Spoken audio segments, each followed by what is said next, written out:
Bonjour et bienvenue pour cette vidéo spéciale bilan 2023. Je vous souhaite une très bonne année à tous et à toutes. Plein de bonheur, la santé et un petit peu d'argent quand même. Cette vidéo va me permettre de vous faire un petit bilan, comme l'indique le titre, les débuts de la chaîne, l'évolution, mes projets, ainsi que les thèmes qui ont été choisis jusque juillet 2024. Tout a commencé à peu près à la moitié de l'année 2023, où deux amis avaient pour projet de créer un petit club de lecture pour se remettre justement à lire. J'étais complètement enthousiaste, sachant que depuis lycée fac, j'avais de plus en plus de mal à lire. Il s'agit des années où on vous donne le plus de lectures classiques et pas forcément les plus agréables, et vous perdez petit à petit le goût de la lecture.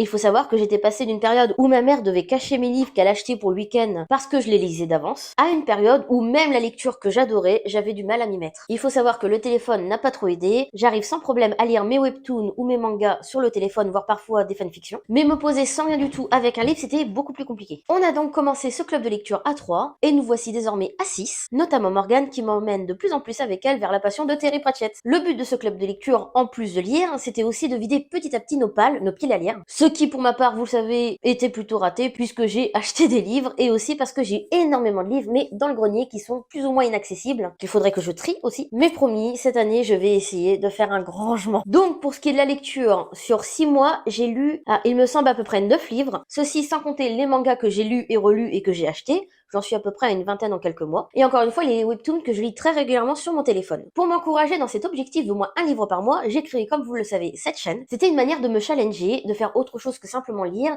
mais aussi retrouver le goût d'analyser les livres, décortiquer et partager ma passion. J'ai aussi plus ou moins redécouvert le montage puisque j'avais testé il y a longtemps et que j'avais pas adhéré, mais maintenant ça va beaucoup mieux. Je commence à trouver mes marques, je m'améliore, je tente des choses un petit peu plus compliquées on va dire. J'espère que vous le remarquez et que vous appréciez. Par ailleurs, j'ai d'autres projets de vidéos qui j'espère vous plairont aussi. Ce sont pas totalement des vidéos de littérature, c'est plutôt de l'histoire et un projet en rapport avec ma voix. J'espère sincèrement que vous appréciez parce que sinon c'est fichu pour vous. Ces projets ne devraient pas tarder à voir le jour, je l'espère en tout cas. J'ai commencé à travailler sur le scénario pour me donner une ligne directive. Et pour ce qui est du LLDM spécial Noël, ne vous inquiétez pas, il arrive très bientôt. Nous devons tourner mercredi avec Morgane. La lecture du Père Porcher a été un poil compliqué, non pas à cause du livre, mais parce qu'on était en pleine période de fête, et que je suis globalement celle qui gère les cadeaux à emballer, les cadeaux parfois à choisir pour donner des idées à droite à gauche, mais aussi les repas de famille, et vous le savez comme moi, c'est très long. Mais enfin, ça y est, j'ai fini le livre, on va pouvoir tourner, analyser, et partager avec vous ce qu'on en a pensé. Et au passage, j'adore toujours autant Terry Pratchett. Mais après le LLDM spécial Noël, vous vous en doutez, il faut les autres thèmes qui vont arriver.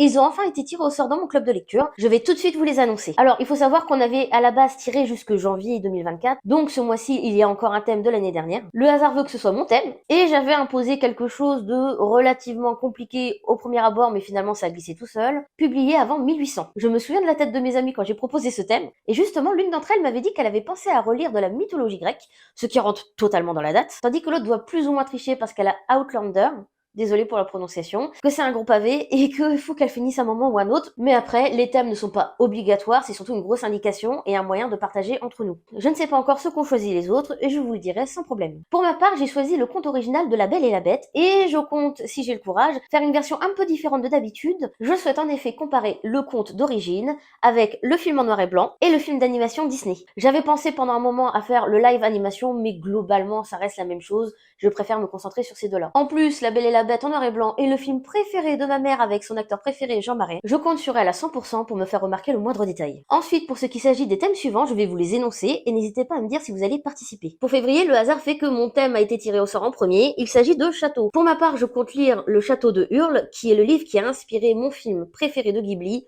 Le Château ambulant. Encore une fois, je vais essayer de faire une vidéo un petit peu différente et donc de comparer le livre avec l'adaptation. Sachant que je l'ai vu au moins une dizaine de fois, je n'ai limite pas besoin de revoir le film, mais je vais me faire plaisir quand même et essayer de penser à prendre des petites notes pendant que je lis le livre. Pour ce qui est de mars, le thème sera animaux. Alors j'ai une petite hésitation. Je pense peut-être lire Le Noël de Clochette, mais je ne suis pas encore décidée parce que j'hésite avec La Ferme des animaux d'Orwell que j'avais adoré à l'époque et que j'ai envie de relire, si j'arrive à le retrouver dans le bazar. Mais qui sait, il y aura peut-être un coup de cœur entre temps, je vous redirai à ce moment-là. Pour avril, alors je n'ai aucune idée de ce que je vais choisir. Le thème tombé est fantasme. Alors ça peut être autant fantasme personnel que fantasme dans sa globalité. D'ailleurs, le fantasme n'est pas forcément quelque chose de coquin qu'on veut réaliser, c'est quelque chose qui nous trotte dans la tête. Mais si c'est sorti d'ici là, je vais peut-être prendre la suite de The Never King. Et oui, je me suis fait pigeonner. Pour ce qui est de mai, c'est pareil, je n'ai aucune idée de ce que je vais prendre. Le thème tiré au sort, c'est créatures surnaturelles. J'avais pensé pendant un moment à prendre le monstre de Frankenstein, sachant qu'il m'a fait de l'œil de nombreuses fois quand je passais dans les livres, mais encore une fois, sur le moment, je verrai bien ce qui me fait le plus de l'œil. Pour juin,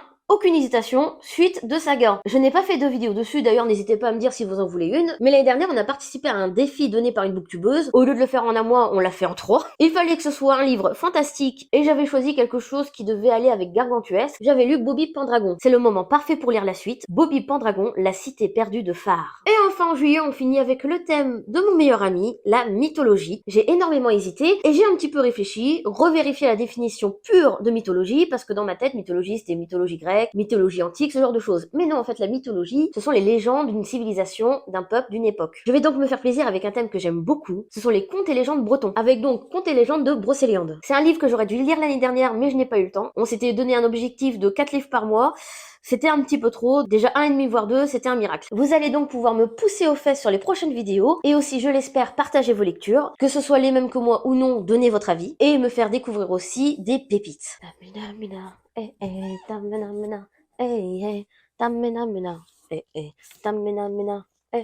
Je vais donc finir avec mon top et mon flop 1 de l'année 2023. Il n'y aura pas beaucoup de surprises pour le flop. Pour le top 1, il s'agit d'un monde plus sale que moi de Capucine de Lattre. Charlie, si un jour tu tombes sur ma vidéo, merci, merci, merci. Il était incroyable. Il a fait du bien à mon féminisme. Je compte sincèrement acheter ton premier livre et j'ai hâte que tu en fasses d'autres. Je note tout de même que j'ai mis à égalité le régiment monstrueux que je n'ai pas sous la main, je suis désolée, qui a été une pépite de découverte. Morgane, un grand merci, c'est incroyable. Et merci à Terry Pratchett de là où tu es. Tu as sorti une saga formidable. Et mon flop de l'année, ça ne surprend personne, c'est The Never King, qui, encore une fois, à l'histoire était incroyable, mais avec son cru, son cringe était horrible à lire. D'ailleurs, Sabrina est d'accord avec moi, et elle aussi se fait avoir et va acheter la suite parce que l'histoire est quand même intéressante, et Vane, on se pose plein de questions sur lui, même si j'ai une petite préférence pour les jumeaux. 2023, c'est aussi 37 personnes qui se sont mis à me suivre, des commentaires, des likes, du soutien, et c'est un énorme merci que je vous adresse. Pour certaines personnes, 37, c'est pas beaucoup, mais pour moi qui ai du mal à me lancer dans les choses, c'est incroyable. Je vais être honnête, c'est pas la première chaîne que je lance, je n'ai pas forcément envie de gagner en popularité, mais plutôt